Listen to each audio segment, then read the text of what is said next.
ہند کو اسلامی دینی چینل تو ایک مرتبہ پھر اپنے ہند کو والے پراواں واسطے، بزرگاں واسطے، بچیاں واسطے، نوجواناں واسطے، خواتین واسطے حاضر ہاں۔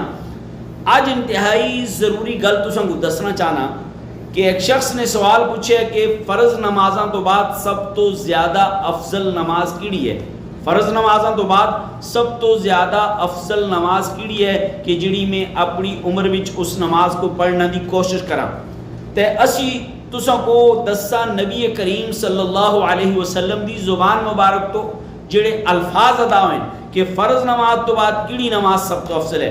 ابی ہریرہ رضی اللہ تعالی عنہ فرماندین قال قال رسول اللہ صلی اللہ علیہ وسلم افضل الصلاۃ بعد الفریضہ صلاۃ اللیل، یعنی فرض نمازاں تو بعد سب تو زیادہ افضل نماز تہجد دی نماز ہے۔ فرض نماز تو بعد سب تو زیادہ افضل تہجد دی نماز ہے، تہجد دی نماز ہے۔ السلام علیکم۔